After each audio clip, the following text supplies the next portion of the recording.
একজন ইংরেজ লেখক আছেন, তিনি বলেছেন কবিতা হচ্ছে মানুষের মনের চোখ, যে চোখের দেখা কখনো ভুল হয় না। ফ্রান্সিস বেকনের কথাটি। এই ফ্রান্সিস বেকনের সূত্র ধরেই যদি আমরা বলি যে আমাদের ইতিহাস, আমাদের ঐতিহ্য, আমাদের সংস্কৃতি, আমাদের দেশ, আমাদের আবহমান বাংলার প্রকৃতি সবই কিন্তু কবিতায় উঠে এসেছে। দু একটি কবিতা পরিবেশন করব। প্রথম একটি কবিতা পড়তে পড়তে লেখা হয়ে যায়, সেটি আমারই। শুরু করছি আজকের পরিবেশনা।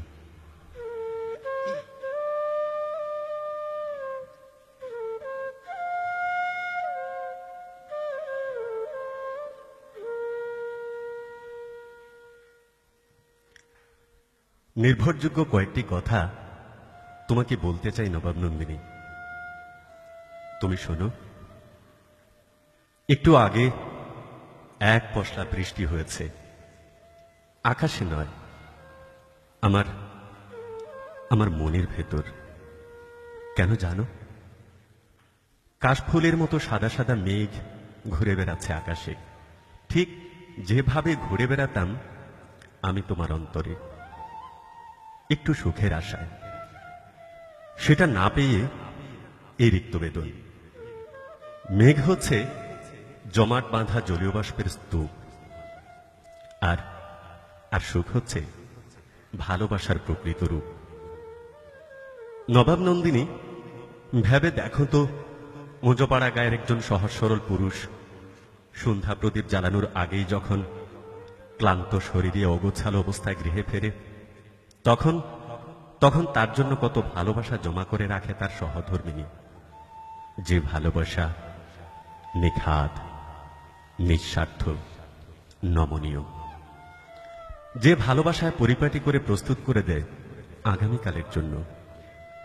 গায়ের সরলা বুঝে তার স্বামী কত মূল্যবান, কিন্তু নবাব নন্দিনী তুমি তা বোঝো না। তুমি তুমি কথায় কথায় বলো যে তুমি কত স্মার্ট, কত রোমান্টিক। তথাকথিত এই সভ্য সমাজে আমার চলাফেরা কি তার চেয়েও কম? এত কিছু বুঝো তুমি, এত কিছু বুঝো তুমি, কিন্তু আমাকে বুঝো না। গায়ের যে মহিলাটি পা না ধুয়ে বিছানায় শুয়ে পড়ে, সে বুঝে, আর তুমি তুমি আধুনিকা হয়ে তা বুঝো না। গায়ের ওই ললনার হাতের রান্না করা কচু শাক, মলা মাছ কিংবা পেঁয়াজ মরিচের ভর্তা কি অসাধারণ, দেখলেই জিভে জল আসে। আর নবাব নন্দিনী, তোমার বাহারি সকল মশলা দিয়ে তৈরি করা বিরিয়ানি খেলে আমার চোখে জল আসে।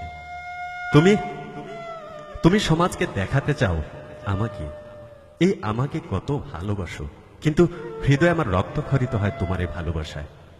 আমি আমি এ ভালোবাসা চাই না।